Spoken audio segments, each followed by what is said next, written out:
అనుభవాలైన తమరి చేతి మీదుగా జరిపించాలని నా అభిలాష. కనుక తమరు కాదనకుండా సాయంకాలం వెళ్ళి ఆ శుభకార్యం జరిపించరావాలి. దైవ కార్యం తర్వాత మహత్కార్యం పెళ్లి జరిపించడమే. ఇద్దరు మనుషుల్ని కలిపి దీవించడానికి అభ్యంతరమే ఉంది. తప్పకుండా వెళ్తాను. కానీ ఏమిటో చెప్పండి. సాయంకాలం అమ్మవారి పూజ జరపడం. నాందే ఉంది. ఈ ఒక్క రాత్రికి మీ అబ్బాయి అవునన్నా, అమ్మవారి పూజ చేయడం నాకు వచ్చుగా. ఆ తండ్రికి తగ్గ కొడుకు. అలాగే జగన్నాథం గారు, నాకేం అభ్యంతరం లేదు. నేను వెళ్తాను. అయితే సాయంకాలం బండి పంపిస్తాను. తమరు ఆ బండిలోనే ఉదయం తిరిగి రావచ్చు. మరి వెళ్తానా? ఇప్పుడు ఎందుకండి? మొదటిసారిగా మా ఇంటికి వచ్చారు, తీసుకోండి. తీసుకోండి.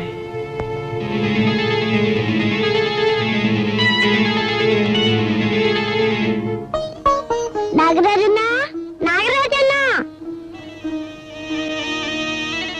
నాగరాజన్నా, నేనెప్పుడూ ఒంటరిగా వదలలేదు. ఇప్పట్లో నుంచి బయటకు వస్తే ఎవరైనా ఏమైనా చేయొచ్చు. కనుక నీ పిలిచినప్పుడు తప్ప నువ్వు బయటికి రాకూడదు. సరేనా? ఒట్టే.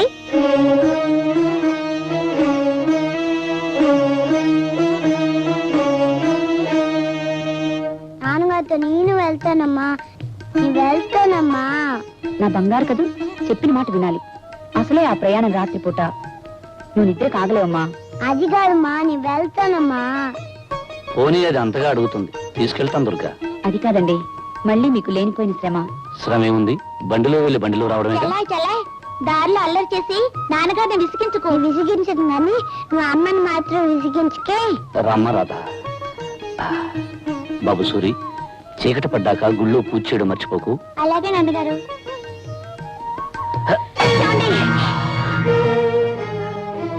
ఏం పర్వాలేదు, జాగ్రత్త. పదమ్మా.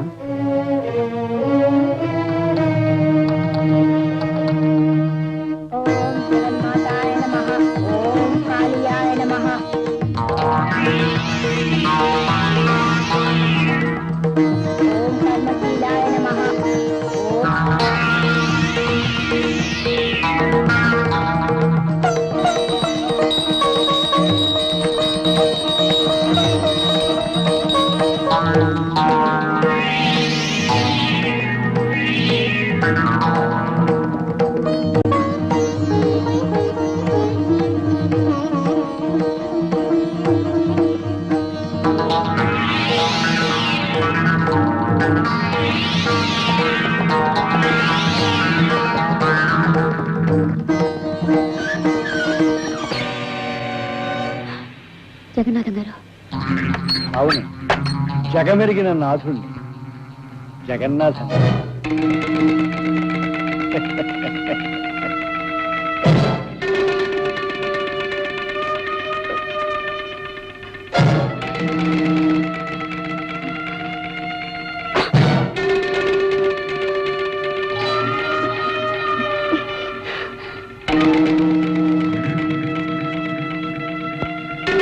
ఏమిటిది?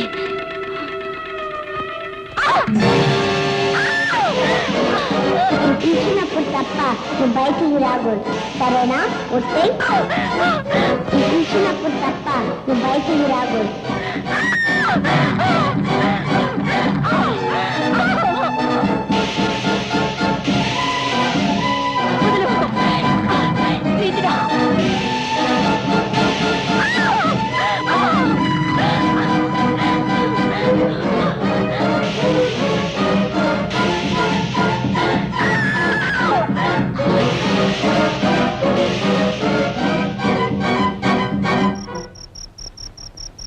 అమ్మా, అమ్మా, అమ్మా.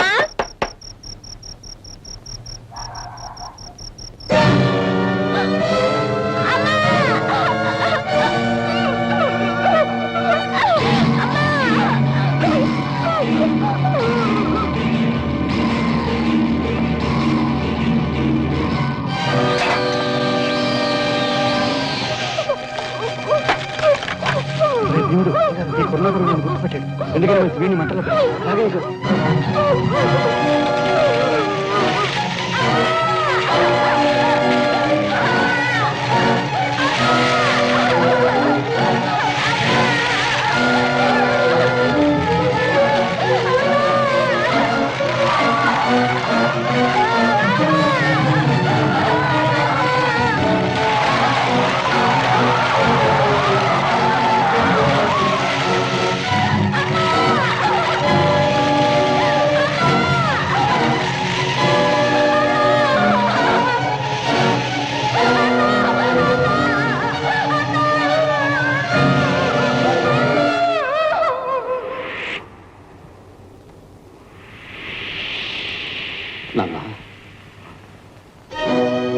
నాన్న బాబు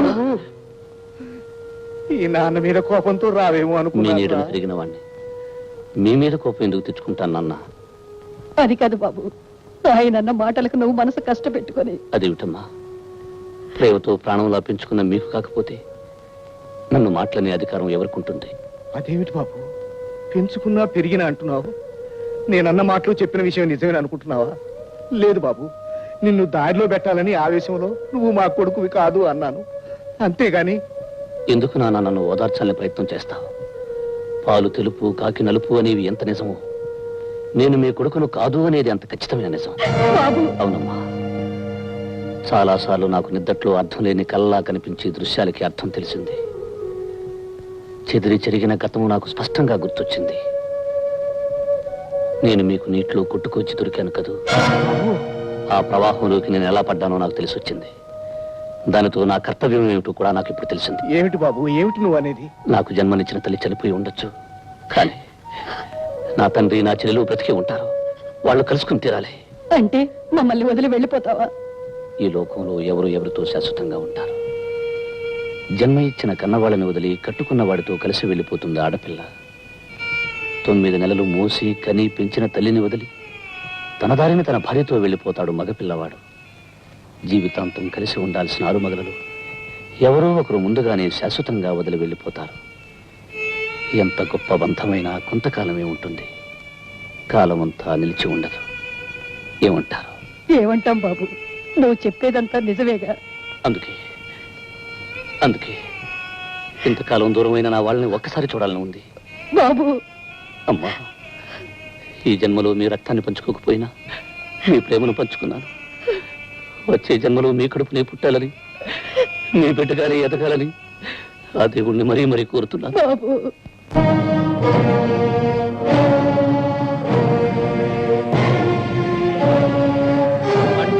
చచ్చిపోనాది. ఇక మన కడుపులో ఆకలి మంటలేరా, ఇక మన బ్రతుకు పుట్టులేరా, అవసరం చేస్తున్నాం, ఎలా బిడ్డలుగా అన్నం పెట్టలేం. ఈ దేవాన్యాయం రా దేవుడు.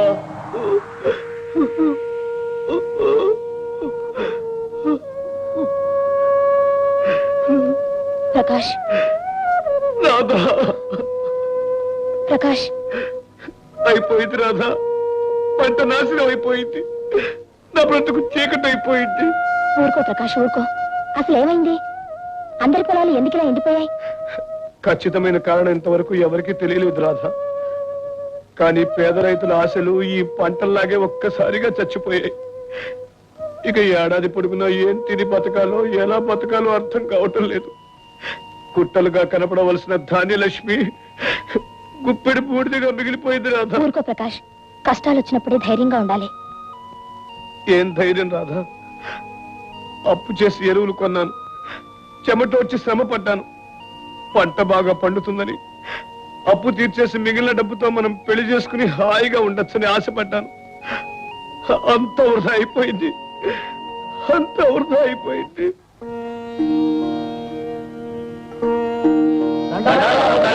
దండ. ఏమిటి బాబు అందరూ ఇలా వచ్చారు? కర్ణమూర్తులు దైవం లాంటి వారు, తమరే మాకు న్యాయం చేయాలి. అవును బాబు ఆచార్యులు గారు, మాకు జరిగిన అన్యాయానికి న్యాయం తమరే చేకూర్చాలి బాబు. అసలు విషయం ఏమిటో వివరంగా చెప్పండి. పంట నాశనం అవడానికి కారణం ఏమిటో తెలిసింది బాబు. ఆ జగన్నాథం గారి దగ్గర కొన్న ఎరువులన్నీ కల్తీవి. పంటకు ప్రాణం పోయాల్సింది పోయి విషం పోసినాయండి ఆ ఎరువులు. ఏమిటి, నిజంగానా? ఆ ఎరువుల్లో ఏ మాయదారి మందు కలిపాడో కానీ చల్లిన చోటల్లా పంట చచ్చూరుకుంది. నా నారంతా నాదిగమైపోయింది బాబు. నా విత్తనాలన్నీ పుచ్చిపోయినాయి బాబు. దీనికి అంతగా జగన్నాథమే కారణం.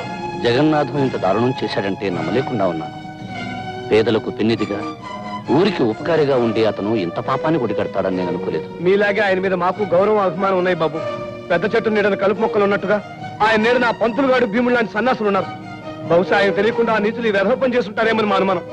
అన్యాయం జరిగిన మేము అడగడం వస్తే ఆవేశపడవచ్చు, ఆయన ఏమైనా గొడవలు చేయొచ్చు. అందుకే మా అందరి తరఫున మీరు ఆయన దగ్గరికి వెళ్ళి జరిగింది చెప్పండి. నష్టపోయిన మాకు ఏ కష్టం కలగకుండా దారి చూపెట్టమనండి. తప్పెవరితో తెలుసుకుని దండించమని చెప్పండి. తప్పకుండా. మీరంతా నా బిడ్డలంటూ వాళ్ళు. మీ కష్టాలను నష్టాలను ఓదార్చడం నా కనీస ధర్మం. నేను ఇప్పుడే వెళ్ళి జగన్నాథం గారితో మాట్లాడి మీకు న్యాయం జరిగేటట్లు చేస్తాను. వెళ్ళండి బాబు. ఏదో మొహమాట పెట్టి రమ్మన్నారు కనుక వచ్చాను. ఇలా నిజంగా మందు కొట్టడానికి మా రూల్స్ ఒప్పుకోవు. రూల్స్ ఏముందయ్యా, నాలాంటి వాళ్ళు ఊదరగొట్టడానికి, డబ్బిస్తే జోకొట్టి నిద్రపుచ్చడానికి పనికొస్తాయి. ఎందుకని అడుగు. ఎందుకు? డబ్బు గడ్డి తినడం నీకు, ఇచ్చి పబ్బం గడుపుకోవడం నాకు అలవాటైంది కనుక. అయ్యా మీరు ఏమనుకోకపోతే చిన్న పని చేస్తాను. ప్రమాదం లేదైతే చేయవయ్యా. శుభమని పార్టీ చేసుకుంటుంటే దిక్కు వాళ్ళ తుమ్ము నువ్వు దొరికి నిలబడ. హెడ్ చీర్సయ్యా. చీర్స్. అసలు ఇంతకీ ఈ పార్టీ ఎందుకు ఇస్తున్నాను అడుగు. అడక్కపోయినా మీరు చెప్తారుగా. చెప్పకపోయినా నువ్వు అడుగుతావు నాకు తెలుసు అనుకో. చూడు, నేను ఇంతవరకు చేసిన నేరాలను కప్పిపుచ్చినందుకు ఇక ముందు కూడా నువ్వు ఇలాగే సాయపడతావని, సాయపడాలని గుర్తు చేయడానికి, గుర్తుండేలా చేయడానికి ఈ పార్టీ. అంటే నేను చేసిన సహాయాలకి ఇంత చిన్న పార్టీయా? అంటే పెద్ద బల్ల వేసి పెద్ద గంగాల నుండి మందు పోసి పెద్ద పార్టీ చెయ్యాలా? అంటే చేయాలండి. నేను మీకు అంతా ఇంత సహాయం చేశానా? రామరాజును హత్య చేస్తే అది ఆత్మహత్యగా మార్చేశాను. లక్ష్మిని పాడు చేసి ప్రాణాలు తీస్తే అది యాక్సిడెంట్ గా మార్చేశాను. రైతులకి కల్తీలు అమ్మితే ఆ గొడవ ఏమీ తెలియట్టు ఊరుకున్నానా? ఇంకా మరి ఆహా, ఎంతసేపు నువ్వు చేసిన ఘనకార్యాలే చెప్తావు కానీ నేను చేసిన పని చెప్పవే. నువ్వు చేసిన ప్రతి పనికి కంట్రోల్ రేటు ప్రకారం కట్టలు కట్టలు చదివించేనే అది మర్చిపోయినట్టున్నావు. ఆ పని గడిచింది, నీ పర్సు నిండింది. కావాలంటే కావాల్సింది కోడి కాదు అయ్యా. నేను తుమ్మితే కీడు వస్తుందన్నారే, వచ్చేసింది అయ్యా.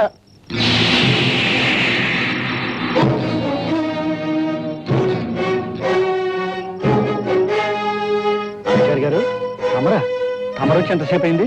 చేసిన పాపాలను గురించి మీరు ముచ్చటించుకునే క్షణంలోనే వచ్చాను. అంటే అంతా విన్నారన్నమాట. అంతా విన్నాను జగన్నాథం గారు, అంతా విన్నాను. ఇంతకాలం మహాత్ముడు, మహానుభావుడు అని లోకమంతా నమ్మిన నీ అసలు కథని నీ నోటంటే విన్నాను. చాలా సంతోషం ఆచార్య. రాతి బొమ్మకు పూలమాలలు వేసి తల వంచుకొని పూజలు చేసుకునేవాడివి. ఎప్పుడో ఒకప్పుడు ఈ నిజాలు తెలియడం నీకు మంచిది, మాకు మంచిది. నీలాంటి నీచుడికి దేవుడి గురించి మాట్లాడే అర్హత కూడా లేదు. నీలాంటి వాడికి నా అర్హతల గురించి మాట్లాడే అవసరం కూడా లేదు ఆచార్య. అవును జగన్నాథం, మంచి చెడు, ఉచ్చం నీచం అన్నీ మర్చిపోయిన నీలాంటి పశువుకి ఎవరేమనుకున్నా అవసరం లేదు. అయ్యో అయ్యో, గంగిగోవులంటే మా అయ్యగారిని మాటలు. ఎవడ్రా గంగిగు? మదవెక్కి కళ్ళు మూసుకుపోయి కామాన్ని తీర్చుకోవడానికి నిండు ప్రాణాలు తీసే ఈ నరరూప రాక్షసుడా? ఆచార్య గారు, తన ఆటలు సాగడానికి డబ్బుకు చట్టాన్ని బేరం పెట్టే ఇలాంటి తొత్తులకు ఖరీదు కట్టే ఈ చండాలుడా? కొన్ని నిజాలు కొందరికి మరీ మత్తు మందులాగా తిమ్మిరెక్కిస్తాయి ఆచార్య. నీతి భగవద్గీత పుట్టినప్పటి నుంచి తలకెక్కిన భాగ్యుడివి. నువ్వు కంగారు పడ్డంలో నాకు ఆశ్చర్యం లేదు. చూడాచారి, ఇప్పుడు నువ్వు విన్నవన్నీ నగ్న సత్యాలు, పచ్చి నిజాలు. డబ్బుతో చట్టాన్ని కొన్నాను, డబ్బుతో బలాన్ని కొన్నాను, డబ్బుతో మనుషుల్లో కొన్నాను, డబ్బుకు లొంగనప్పుడు మరో విధంగా లొంగ తీసుకున్నాను. అప్పటికీ లొంగకపోతే వాళ్ళని అంతం చేసేది ఇది నాకు అలవాటు, అవసరం ఆచారి. ఇన్ని నిజాలు విన్నావు కనుక ఇప్పుడు నిన్ను కొంటాను. చెప్పు ఆచారి, నీకెంత డబ్బు కావాలి? ఈ క్షణంలో విన్న నిజాలను ఈ క్షణం నుంచి మర్చిపోవడానికి నీ ఖరీదంతా చెప్పు ఆచారి. ధనమదంతుడా, ఐశ్వర్యం మనిషిని గుడ్డివాణ్ణి చేస్తుంది, ఆశ మనిషిని పిచ్చివాణ్ణి చేస్తుంది, మదం మనిషిని పశువును చేస్తుంది. ఈ మూడు కలిసిన విచిత్రమైన జంతువుని ఈ రోజే నా కళ్ళ ముందు చూస్తున్నాను. ఈ శంకరాచారి నీతిని, నిజాయితీని ఖరీదు చేసే ఐశ్వర్యం ఈ సృష్టిలో ఇంకా పుట్టలేదురా. దేవుణ్ణి, దైవత్వాన్ని దూషించిన ఎందరో రాక్షసుల్ని కూల్చివేసిన జాతిరా ఇది. ఈ రోజుతో నీ పాపాలకి ముగింపు పలికి నీ అసలు రూపం లోకానికి తెలిపి ప్రజలను రెచ్చగొట్టి నిన్ను నిన్ను నిన్ను సర్వనాశనం చేస్తాను చండాలుగా. వీడు మనందరి విషయం బయటపెట్టి తీరుతాడు. మరి ఇప్పుడు ఎలాగండి అయ్య గారు? మరేం భయం లేదు. వాడి చావుకి ఆహ్వాన పత్రికని వాడే ఇక్కడ వదిలి వెళ్ళాడు. భయంకర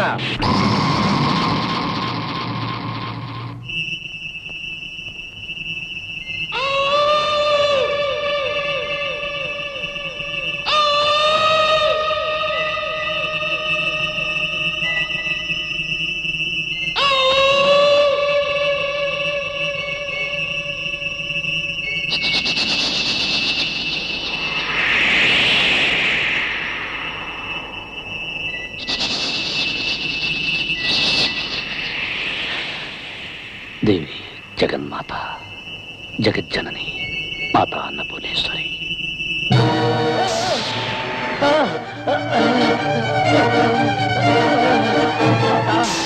పిలిచినప్పుడు తప్ప నువ్వు బయటికి రాకూడదు. సరేనా? వచ్చేయ్.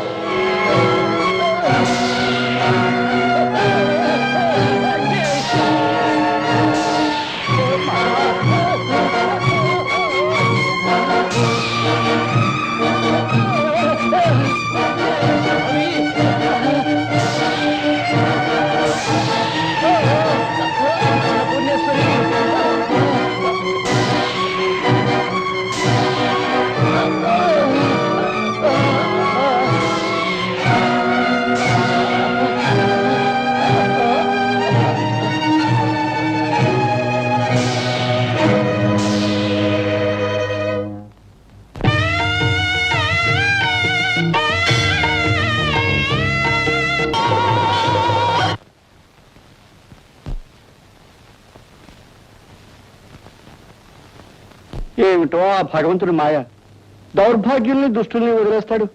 ఇదిగో వీళ్ళ నాన్నలాంటి దైవభక్తులు పట్టుకుపోతాడు. దౌర్భాగ్యులు దుష్టులైతే అక్కడ తనకేం ఆశ్రయపడతారని భయం అండి. భక్తుడైతే దగ్గర కూర్చుని పూజిస్తాడని పట్టుకుపోయి, పంతులు అయ్యా నువ్వు నోరు మూసుకోపోతే ఆ దేవుడు నిన్ను పట్టుకుపోతాడు.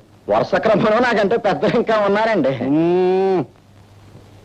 అమ్మా రాధ, నువ్వు చిన్నపిల్లవి, నీకొచ్చిన కష్టానికి నా గుండె కరిగిపోతుందమ్మా. మా అయ్యగారు గుండె ఆవు నెయ్యి ఐసు మొక్క, పాపం కరెక్ట్ ఏమవుతుంది. చూడమ్మా, నువ్వు ఒంటరిగా ఇంట్లో ఉండడం నాకు ఇష్టం లేదు. పదమ్మా బయలుదేరు. ఎక్కడికైనా అడుగు అమ్మా. ఎక్కడికండి? ఇంకెక్కడికమ్మా, మా ఇంటికి. ఆచార్య గారు నాకు బాగా కావలసిన వాళ్ళు, హితులు. ఆ విధంగా నువ్వు కూడా నాకు కావాల్సిందనివి. మాతో పాటు మా ఇంట్లోనే ఉంది కానీ బయలుదేరమ్మా. మీ అభిమానానికి నా కృతజ్ఞతలు. నేను రానండి. అదేంటమ్మా లంకంత కొంపలు, ఒంటరిదాన్ని ఎలా ఉంటావు? నేను ఒంటరిదాన్ని కాదండి. ప్రకాష్ నాకు జీవితాంతం తోడుగా ఉంటాడు. అవునండి, మేమిద్దరం పెళ్లి చేసుకోవాలనుకుంటున్నాం. ఏమిటమ్మా రాధా, నిజంగానే? అవునండి, ఈ పెళ్లికి మా నాన్నగారు కూడా అంగీకరించారు. కానీ ఇప్పుడు అయితే అడ్డే ఉంది. నీ నాన్నగారు లేకపోయినా నేనున్నాను. ఎందుకని అడుగు. మీ ఇద్దరి పెళ్లి దగ్గరుండి దివ్యంగా జరిపిస్తాను. రేపే ముహూర్తాలు పెట్టిస్తాను. నాగరాజన్న, నాకు పెళ్లి జరగబోతుంది. నన్ను దీవించేందుకు అమ్మ లేదు, నాన్న లేడు, అన్నయ్య లేడు. నువ్వు ఆ అమ్మవారి నా పెళ్లికి పెద్దలు. అందుకే తప్పకుండా నా పెళ్లికి రావాలి. వస్తావు కదూ?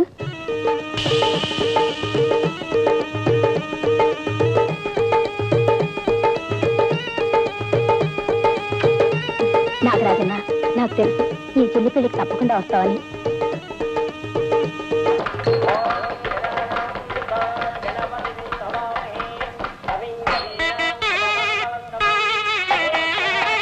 గుడ్ మార్నింగ్ జనార్దన్ గారు. రావయా హెడ్. అబ్బా, అమ్మోరు సమరంలో పీరు సాహిబ్ లాగా పెళ్లి పందిట్లో పోలీస్ బట్టలతో వస్తామని దంగ పెట్టుకున్నానయ్యా. సవ్యంగా వచ్చావు, నాకు చాలా ఆనందంగా ఉంది. మీ పెళ్ళినంత ఉత్సాహంగా జరిపిస్తున్నారు, ఏమిటో కథ? ఇలా జరపడానికి మీరు రూల్స్ ఒప్పుకోవా? ఆచార్య గారు అమ్మాయి పెళ్లి జరిపిస్తూ చాలా మంచి పని చేస్తున్నారు జగన్నాథం గారు. నేను చెప్పాలి. మత్తిలో నేను చెప్తున్నాను. ఇది నిజంగా మహానుభావుడు రుణం తీర్చుకోవటం అనుకోండి. ఏమిటోనయ్యా, యథాశక్తి నాకు చేతనైంది చేస్తున్నాను. అయ్యా, పెళ్లి పందిట్లో తుమ్మకూడదని శాసనం ఏమి లేదు కదా? శాసనం ఏమి లేదు కానీ తుమ్మడం చండాలం. తుమ్మామంటే ఆడవాళ్ళని పిలిపించి ఆడ చెప్పుతో కొట్టించేస్తాను. దూరంగా నిలబడి.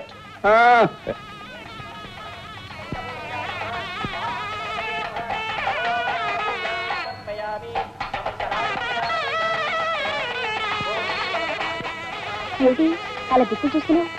పెళ్లి కొడుకు పక్కనే ఉన్నాడుగా. అది కాదండి, మా నాగరాజన్ ఇంకా రాలేదు.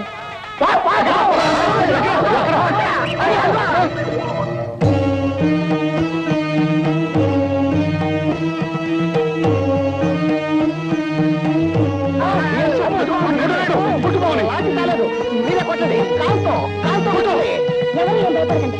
ఆ పాము నా నాగరాజన్న. నా పెళ్లికి నన్ను దీవించడానికి వచ్చింది. నాగరాజన్న, రా నాగరాజన్న.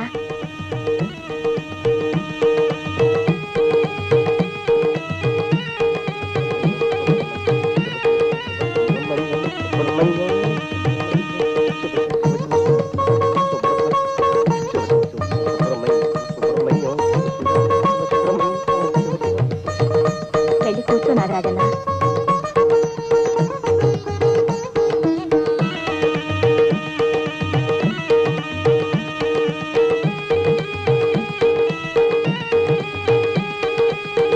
అయ్యా, పావులు తేళ్లు జెర్లు తమతో సమానంగా కూర్చోవడం ఏంటండి కర్మ? నువ్వు నోరు మీ. అది విందంటే నువ్వనుకుని నన్ను కాటేస్తుంది, నేను చచ్చి ఊరుకుంటాను.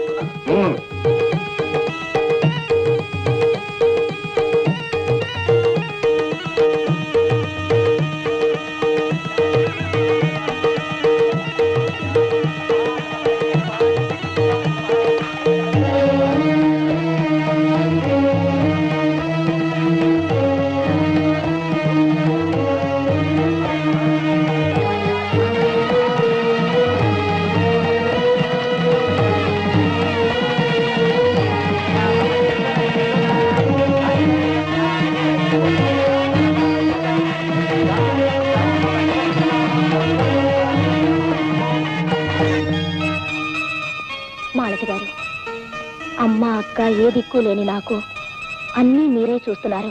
నిజంగా చూడు రాధా, నాకు కృతజ్ఞతలు చెప్పడంతోనూ నన్ను పొగడ్డంతోనూ ఈ రాత్రి వృధా చేయకూడదు. అవతల గదిలో నీకోసం అబ్బాయి గారి విరహంతో బాధపడుతుంటారు. పద పద.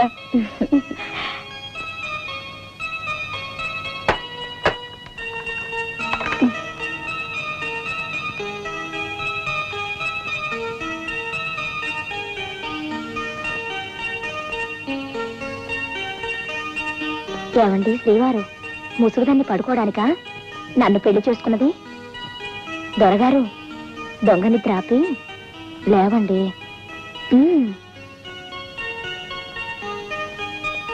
లేవండి, నీకే చెప్పేది.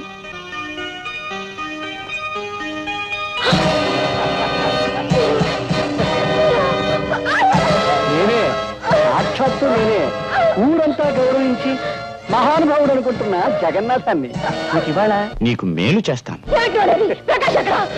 పెద్దల మాట గౌరవించే బుద్ధిమంతుడు కదా, తప్పనిసరి పని ఉందని చెప్పాను. వాయిదాన్ని వాయిదా వేసి పట్టం వెళ్తున్నాడు. ఈ రాత్రి నిన్ను నన్ను ఎవరు ఇబ్బంది పెట్టరు.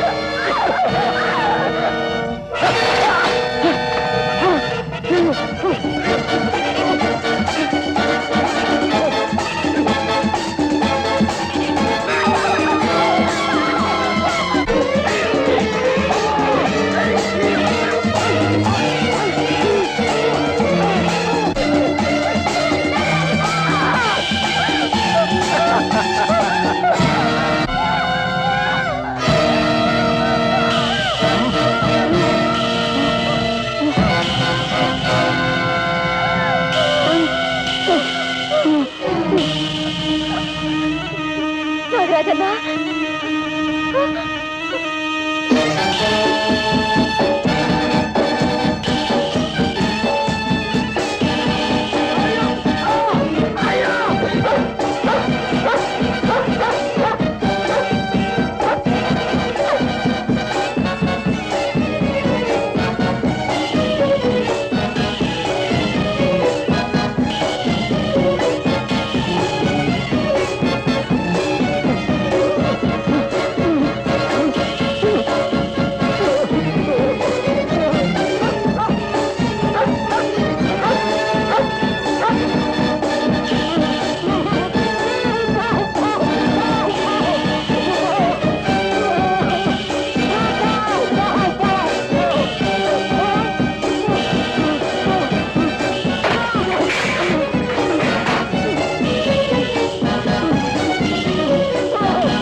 నాగరాజన్న, సమయానికి వచ్చి రక్షించావు.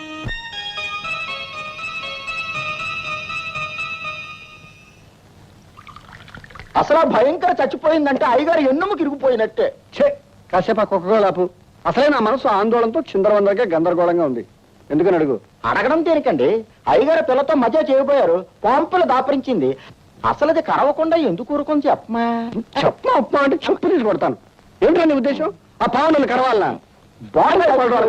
అది కాదండి, అసలే అది తాచుపాం కదా, పగబడితే కాటు వేయాలి కదా. ఆ కార్యక్రమం మరో రోజు కన్నా వాయిదా వేసుకుందేమోనని.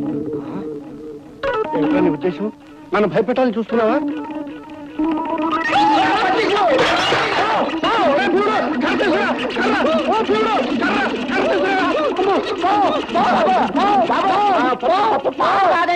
వచ్చేది అయ్యగారు కర్ర తెచ్చానండి. ఆ కర్ర తీసుకుని పంతులు గారు బుర్ర మీద ఒకటే దరిద్రం వదిలిపోతుంది. బాబు, డాక్టర్ గారు ఇక్కడ? మందులు మాధవ్ గారు ఇక్కడేనండి, రండి చూపిస్తాను. డాక్టర్ మాధవ్ గారు, మాధవ్ గారు. ఎవరు? ఏమండి, ఇతను చాలా ఆపదలో ఉన్నాడు. అలాగా, తీసుకురండి. ఇలా తీసుకురండి. ఈ మంచం మీద పడుకోబెట్టండి. ఏమైంది? అరేరే, ఇతను ప్రకాశం బాబు. ఇవాళే పెళ్లి జరిగింది, ఇంతలో ఇంత దారుణమా? ఈ గాయాలేమిటి, ఈ నెత్తులేమిటి? భయంకరమైన ఓ కుక్క ఇతన్ని కరిచి ప్రాణాలు తీయబోయింది. అటువైపే వస్తున్న నేను అది చూసి ఆ కుక్కను చంపి ఇతన్ని కాపాడాను. ఇతని పరిస్థితి ఏమిటో త్వరగా చూడండి. అయ్యా, 4 మనుషులతో వెళ్ళు. కనిపించిన పుట్టనల్లా తవ్వేయి, కనిపించిన పావునల్లా ముక్కలు ముక్కలుగా చేయి. వెళ్ళవు. పరిస్థితి కొంచెం ప్రమాదకరంగానే ఉంది బాబు, ప్రయత్నిస్తాను. ఏమిటి మందుల మాధయ్య గారింటి దగ్గర? అవునమ్మా. రండిరా. అవునే.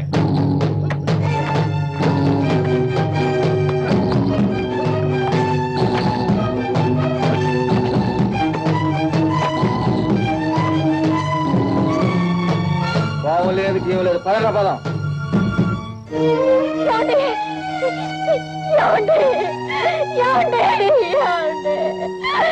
డాక్టర్ గారు, ఈయన నాకు దక్కించండి డాక్టర్ గారు. ప్రాణంలో ప్రేమించాను, మనసు పడి పెళ్లి చేసుకున్నాను. ఏదైనా జరిగితే నేను బ్రతకలేను డాక్టర్ గారు, మీరే రక్షించాలి డాక్టర్ గారు. చూడమ్మా, నాకు తెలిసిన వైద్యం, నా దగ్గర ఉన్న మందులు ఇతన్ని బ్రతికించలేవమ్మా. అలా అనకండి డాక్టర్ గారు, మీరెందుకు రక్షించలేరు? ఈయనకి ఈ ప్రమాదం ఎలా జరిగింది? ఒంటరిగా వస్తున్న ఇతన్ని దారిలో ఒక కుక్క మీద పడి కరిచి పీకి ప్రాణం తీయబోతుండగా ఈ మంచి మనిషి రక్షించి తీసుకొచ్చాడు. ఆ కుక్క కాలి గోళ్లకు విషం ఉండడం చేత ఆ విషం శరీరంలోకి ప్రవేశించింది. ఆ విషానికి విరుగుడైన మూలిక నా దగ్గర లేదమ్మా, బహుశా అడవిలో దొరకవచ్చు. ఆ మూలిక దొరికితే తప్ప ఇతన్ని భగవంతుడు కూడా రక్షించలేడు. భగవంతుడా, కన్నవాళ్ళు లేక, ఉన్న అన్నయ్య దూరమై, కట్టుకున్నవాడు చావు బతుకుల్లో ఉండగా, ఒంటరి దాన్ని, ఆడదాన్ని, ఈయన్ని నేను ఎలా రక్షించుకోవాలి? నా మాంగళ్యాన్ని నేను ఎలా నిలుపుకోవాలి? ఇప్పుడు నాకు సహాయం చేయగలిగేది, నన్ను కాపాడగలిగేది నా నాగరాజన్న ఒక్కడే. నాగరాజన్న, నాగరాజన్న, నాగరాజన్న.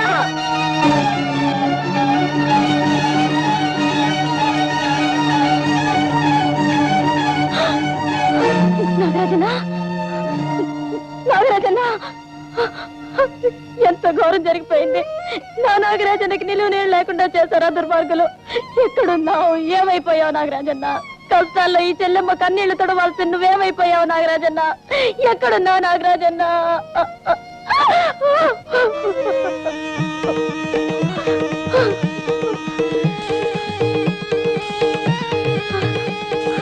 నాగరాజన్న, నాగరాజన్న, నీకేం ప్రమాదం జరగలేదు కదా? నా మాంగళ్యాన్ని నువ్వే కాపాడాలి. విషం కారణంగా ప్రాణం పోగొట్టుకోపోయే నా భర్త నువ్వే రక్షించాలి. అడవికి వెళ్ళి మూలికను తీసుకురా నాగరాజన్న. వెళ్ళి నాగరాజన్న.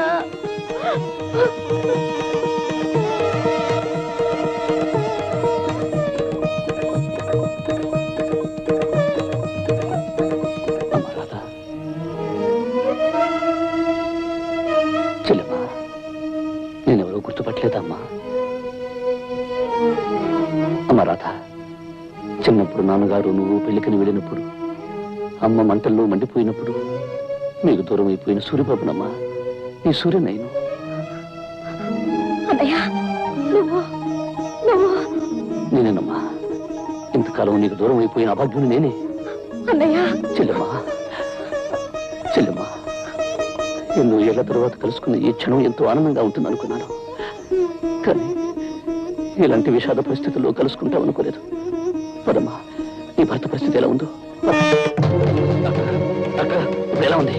నా ప్రయత్నం నేను చేస్తున్నాను బాబు, కానీ 1 గంటలో ఆ మూలిక కనుక దొరక్కపోతే